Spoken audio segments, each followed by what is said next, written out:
बहुत समय पहले की बात है। एक गांव में राजू नाम का एक आदमी था। राजू ऑटो रिक्शा चलाता था। राजू के घर में उसका बेटा रोहित रहता था। राजू की पत्नी की मृत्यु हो चुकी थी। रोहित की उम्र लगभग 16 साल की थी। वो सरकारी स्कूल में पढ़ाई करता था। रोज सुबह राजू अपने ऑटो रिक्शा से रोहित को स्कूल छोड़कर टैक्सी स्टैंड पर पहुंच जाता था। एक दिन सुबह राजू और रोहित घर से निकलने के लिए तैयार होते हैं। जल्दी करो रोहित, आज तुम स्कूल के लिए लेट हो जाओगे। हाँ पापा, मैं बस तैयार हो गया हूँ। चलिए अब हम चलते हैं। ठीक है, चलो। राजू और रोहित ऑटो रिक्शा में बैठकर स्कूल के लिए निकल जाते हैं।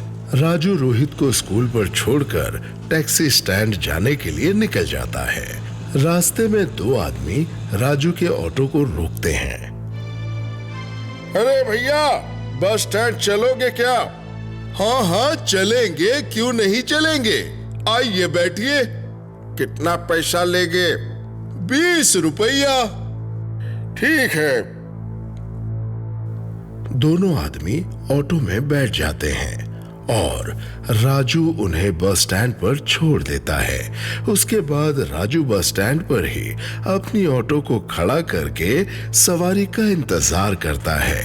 थोड़ी देर में एक आदमी अपनी पत्नी और 2 बच्चों के साथ राजू के पास आता है। भैया, लाल बाग चलोगे? हाँ भैया, चलिए। कितने पैसे लोगे? 100 रुपए। अरे भैया, इतना ज्यादा? 80 रुपए में चलना हो तो चलो, नहीं तो हम दूसरे ऑटो को देख लेते हैं। ठीक है भैया, बैठो। राजू उस आदमी और उसके परिवार को लेकर लाल बाग चला जाता है और उन्हें उनके बताए जगह पर छोड़ देता है और ऑटो लेकर वहां से निकल जाता है। शाम होने की वजह से राजू घर जाने के लिए निकल जाता है। आज तो शाम हो गई। रोहित भी घर पर इंतजार कर रहा होगा। आज कमाई भी कुछ खास नहीं हुई। मुझे घर के लिए निकलना चाहिए। रास्ते में राजू के ऑटो को 3 आदमी रोक देते हैं। भैया, इस टाइम में मैं कहीं नहीं जा सकता। मैं अपने घर जा रहा हूँ। आप दूसरा ऑटो रोक लीजिए। वो तीनों आदमी नशे में धुत रहते हैं। उनमें से किसी ने भी राजू की बात नहीं मानी और ऑटो में बैठ जाते हैं और उसे ऑटो चलाने के लिए कहते हैं। राजू घबरा जाता है और ऑटो चलाने लगता है। साहब, आप लोग कहाँ जाना चाहते हैं साहब? तुम बस ऑटो चलाओ। ज्यादा मुंह चलाया तो यहीं मार दिए जाओगे। राजू बहुत घबरा जाता है। वो डर के मारे कुछ नहीं कहता और ऑटो चलाने लगता है। थोड़ी देर में राजू एक सुनसान रास्ते पर पहुंच जाता है। ऑटो रोको। राजू तुरंत ऑटो रोक देता है और तीनों आदमी बाहर आ जाते हैं। भैया, 100 रुपए हुए।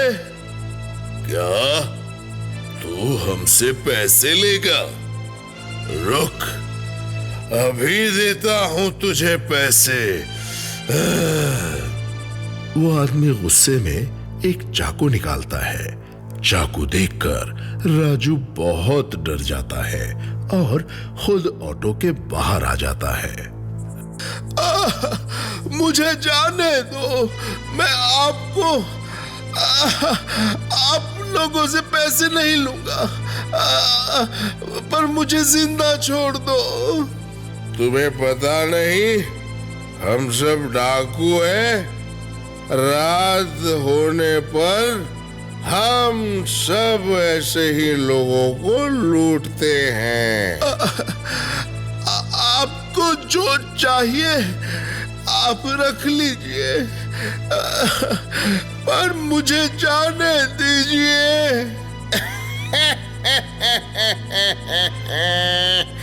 तेरे पास तो कुछ भी नहीं, तो हम लोगों को क्या देगा?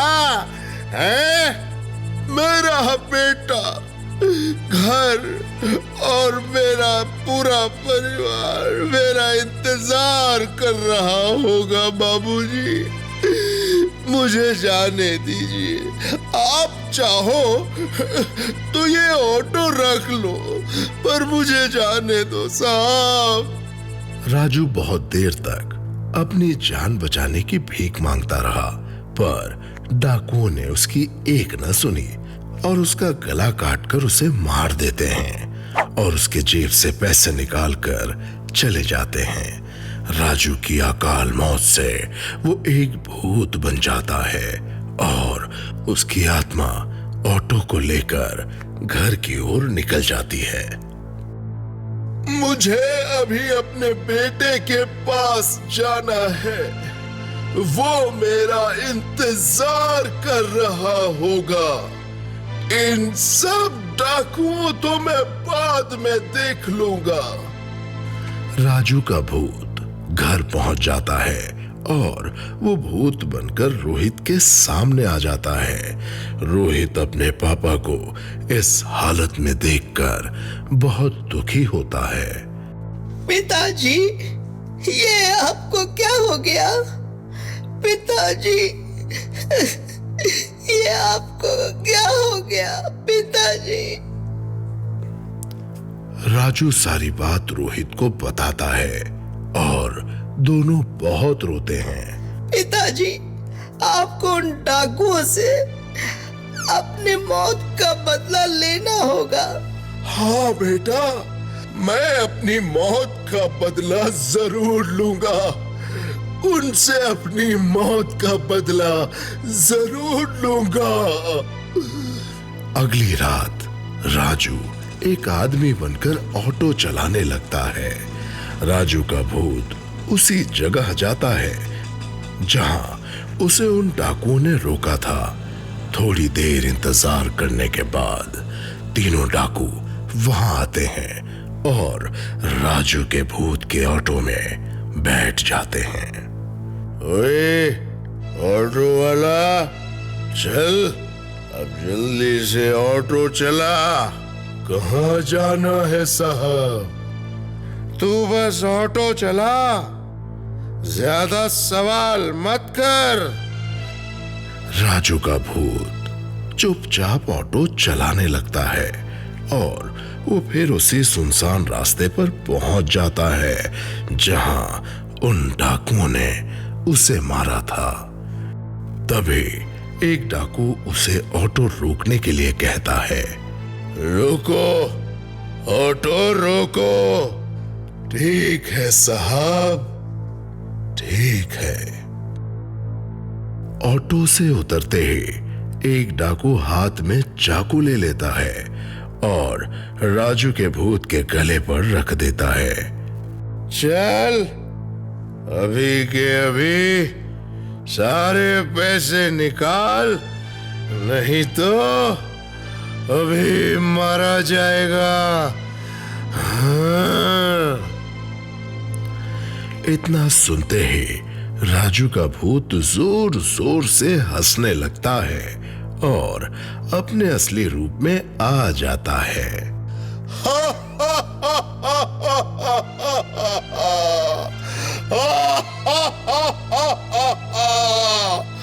तुम सब मुझे मारोगे?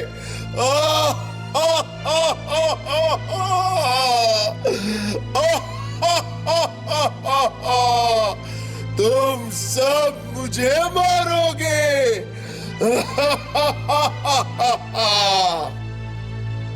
सारे डाकू घबरा जाते हैं और एक दूसरे को देखने लगते हैं।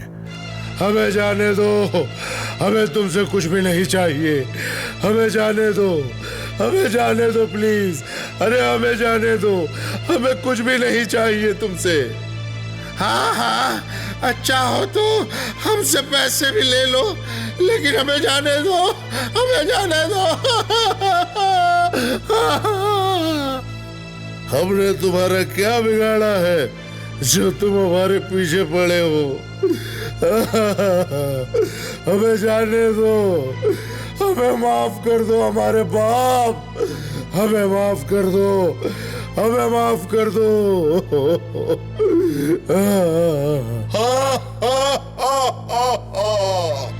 तुम सबने ही मेरा ये हाल किया है।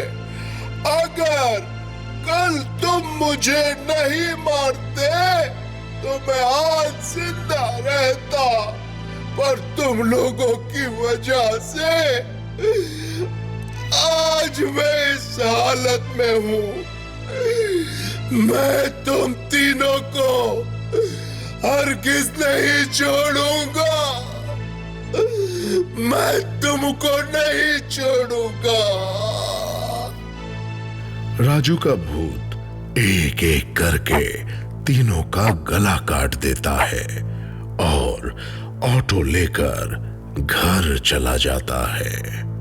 क्या हुआ पिताजी? आप इतने निराश क्यों नजर आ रहे हैं? मैंने उन डाकुओं को जान से मार दिया, जिससे मेरा बदला पूरा हुआ, और अब मेरी आत्मा को मुक्ति मिल जाएगी, और अब मुझे यहाँ से जाना होगा, मुझे यहाँ से जाना होगा, मुझे यहाँ से जाना होगा। पर पिताजी, मैं अकेले कैसे रहूंगा? पिताजी, मुझे छोड़ के मत जाओ पिताजी। मैं आपके बिना कैसे रह पाऊंगा पिताजी? मुझे स्कूल कौन छोड़ेगा पिताजी? पिताजी, तुम अकेले नहीं हो। तुम्हें जब भी मेरी जरूरत पड़ेगी तो तुम मुझे याद कर लेना। मैं तुम्हारे पास जरूर आऊंगा मेरे बच्चे, मैं जरूर आऊंगा, मैं जरूर आऊंगा। इतना कहकर राजू का भूत गायब हो जाता है। पर रोज रात को राजू का ऑटो उस सुनसान रोड पर जाता है और वहां किसी के साथ गलत होने पर राजू का भूत उसकी मदद करता है।